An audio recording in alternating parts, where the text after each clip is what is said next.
نہ میں کچھ سننے کے قابل رہا تھا اور نہ بولنے کے قابل رہا ہوں۔ میں اپنے چچا کی سب سے چھوٹی بیٹی کی طرف دیکھے جا رہا تھا جو میری ہی طرف آ رہی تھی۔ تب میری آنکھوں میں نمی پھیلی اور کب یہ نمی دھواں دار آنسو کا روپ اختیار کر گئی، میں بے خبر تھا۔ بس دماغ اسی طرف اشارہ کر رہا تھا کہ میرے پیارے چچا اور ان کی 3 صاحبزادیاں ایک ساتھ، اور اس کا مطلب نہایت دردناک ہی ہوگا۔ ایسا تو ہو نہیں سکتا کہ یہ بس میں اکیلی ہی سوار ہوئی ہوگی اور وہ وہیں رکنے کی ضد کر کے بیٹھ گئے ہوں گے۔ کاش ایسے ہی ہو جاتا، مگر وہ نہ ہوتا جو ہو چکا تھا۔ پچھلے کئی دنوں سے ہم سب کے دل کسی انجانے خوف کے سبب ڈرے ہوئے تھے، مگر ایک ساتھ 4 لوگوں کا ہمیشہ کے لیے نظر سے اوجھل ہو جانا بہت ہی دردناک تھا۔ اب میرے لیے قدم اٹھانا بھی ممکن نہ ہو پا رہا تھا۔ چچا کی چھوٹی بیٹی فردوس میرے قریب پہنچ چکی تھی اور مجھے مسلسل پکار رہی تھی، مگر میں اس کی سن ہی نہیں پا رہا تھا۔ ایسے لگ رہا تھا جیسے وہ صرف ہونٹ ہلا رہی ہو اور آواز نہیں ہے۔ جیسے تیسے میں خود کو سنبھال کر اس کو ہمراہ لیے گاڑی کی طرف بڑھا تھا۔ میرے ذہن میں ابھی بھی سب گڈمڈ ہو رہا تھا۔ میں نے کپ کپاتے لبوں سے بمشکل سے سراتی ہوئی آواز میں اپنے دوست کو کال کر کے بلا لیا تھا۔ میں اس وقت خود کو مفلوج ہوتا ہوا محسوس کر رہا تھا۔ ایسے میں گاڑی چلانا مجھے نامناسب لگ رہا تھا۔ خیر کسی طرح میرے دوست نے ہمیں گھر پہنچایا، اور گھر پہنچ کر میری حالت غیر ہوتی دیکھ کر گھر میں بھی سب کو اندازہ ہو گیا تھا۔ ہمارے گھر 1 سال بعد پھر سے صف ماتم بچھ گئی تھی۔ ہر طرف سوگواری پھیل چکی تھی۔ بابا کو یہ سب سن کر شدید قسم کا جھٹکا لگا اور دیکھتے ہی دیکھتے وہ غش کھا کر گر پڑے۔ انہیں فوری طور پر ہسپتال لے جایا گیا اور اللہ کی کرم نوازی سے فوری علاج کی وجہ سے بابا کی جان بچ گئی تھی۔ چند دن گزرے تو کچھ حوصلہ ہوا اور معاملات کی طرف دھیان گیا۔ پھر دوست سے پوچھا گیا کہ ایسا کیا ہوا تھا کہ سب ختم ہو گئے اور صرف وہی باقی بچی ہے اور اسے ایک خراش تک نہیں آئی ہے۔ اس نے کچھ عجیب و غریب سی کہانی سنائی کہ گاؤں کے قریب ایک چھوٹا سا مگر بہت ہی خوبصورت آم کا باغ تھا۔ وہ ایک نہر کے قریب تھا۔ ہم سب اس باغ کی سیر کرنے کے لیے جا رہے تھے۔ نہر کا پل کراس کرتے وقت وہ پل ٹوٹ گیا اور ایک سیلاب تھا جو ہم سب کو بہا کر اپنے ساتھ لے گیا۔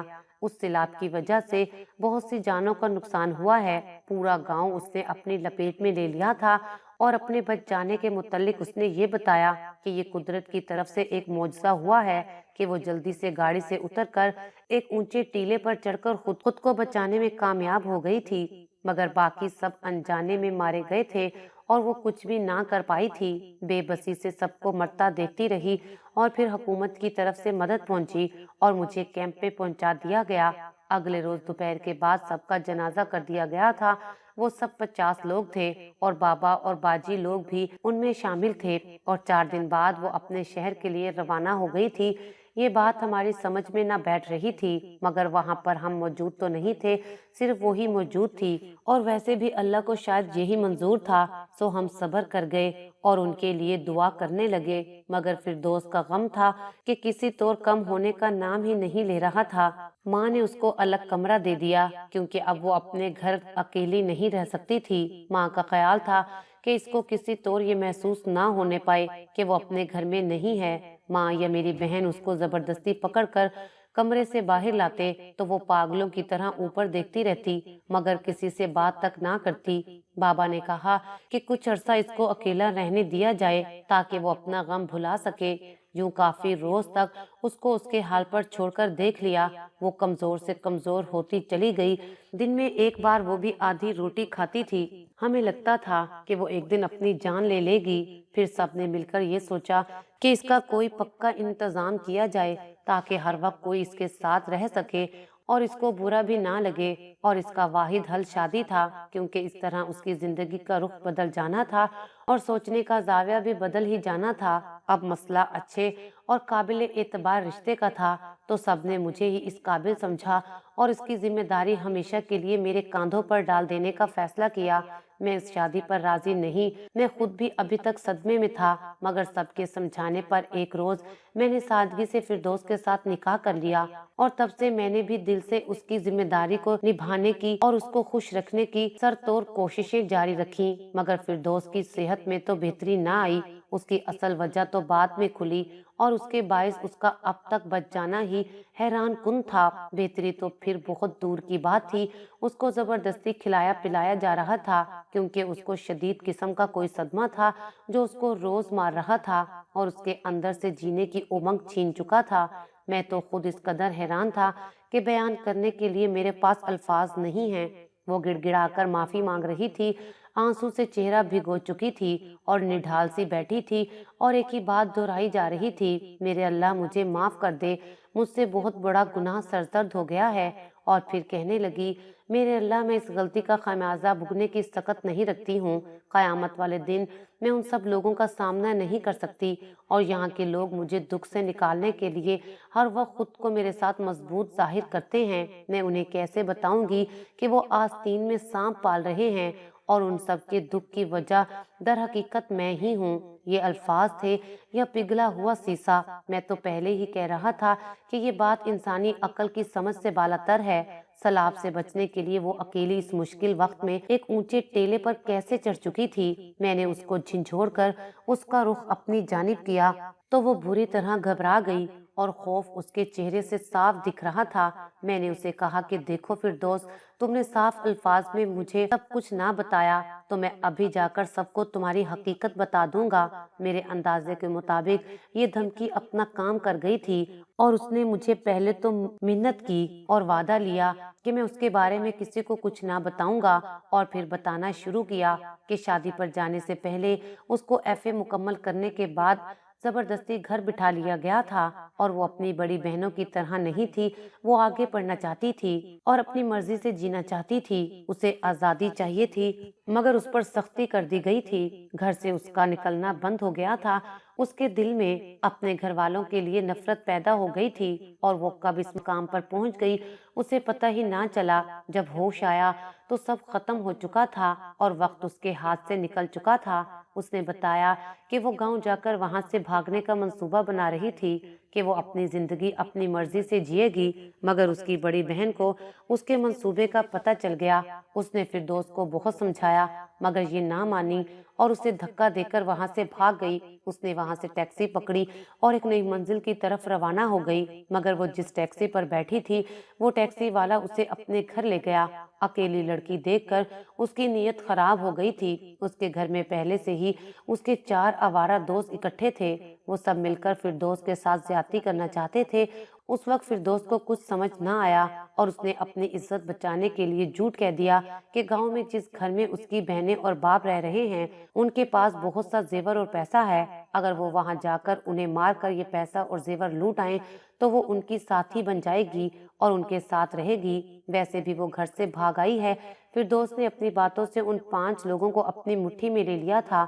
وہ یہ نہیں جانتی تھی کہ یہ لوگ عادی مجرم تھے، کسی کو مارنا ان کے لیے کوئی بڑی بات نہیں تھی۔ وہ فردوس کو لے کر واپس اسی گاؤں میں آ گئے۔ فردوس نے انہیں وہ گھر دکھا دیا جہاں اس کی بہنیں اور باپ رہ رہا تھا اور وہ خود ایک سائڈ پر چھپ گئی اور اس طرح ان بندوں کو زیادہ دور نہیں جانا پڑا اور وہیں پر بابا اور تینوں بڑی بہنوں کا خاتمہ کر دیا گیا، مگر ان کی قسمت بری کہ موقع واردات پر وہ خود بھی پکڑے گئے تھے اور وہاں سوائے خون کے کچھ نہ تھا۔ فردوس نے پولیس کو آتے دیکھا تو وہاں سے بھاگ کر شہر یہاں پر آ گئی۔ اسے تو سزا ملنی چاہیے تھی مگر وہ یہاں پر ہماری ہمدردیاں سمیٹ رہی تھی۔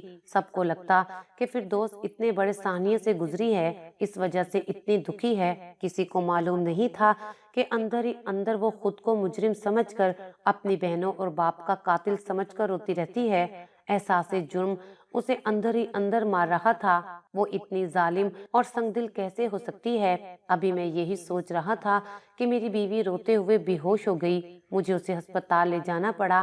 تب مجھے معلوم ہوا کہ اسے بہت بری بیماری تھی جو اسے رفتہ رفتہ موت کے قریب لے جا رہی تھی۔ شاید اپنے جرم کی وجہ سے اس نے رو رو کر خود کو اندر سے ختم کر دیا تھا۔ میں نے اسے ہسپتال میں داخل کروا دیا مگر ڈاکٹرز کا کہنا تھا کہ اس کے اندر جینے کی امنگ ہی ختم ہو چکی ہے۔ میری بیوی بالکل نڈھال ہوتی جا رہی تھی۔ پھر ایک روز وہ ہوا جس کا ہم نے سوچا تک نہ تھا، جن کو ہم اتنے مہینوں سے مرا ہوا تصور کر رہے تھے، وہ زندہ اور صحیح سلامت واپس آ گئے تھے۔ یعنی میرے چچا اپنی تینوں بیٹیوں کے ساتھ واپس آ گئے۔ میری منگیتر بھی بالکل ٹھیک تھی، سب ان کو زندہ سلامت دیکھ کر بہت خوش ہوئے تھے۔ انہوں نے بتایا کہ وہاں پر کچھ ڈاکوؤں نے ان پر حملہ کر دیا تھا، وہ تو ان کو مارنے والے تھے، مگر بر وقت پولیس نے آ کر ان ڈاکوؤں کو پکڑ لیا تھا، اور اس دوران میرے چچا کی منجلی بیٹی بہت زخمی ہو گئی تھی اور اسے وہیں قریبی ہسپتال میں داخل کروانا پڑا تھا۔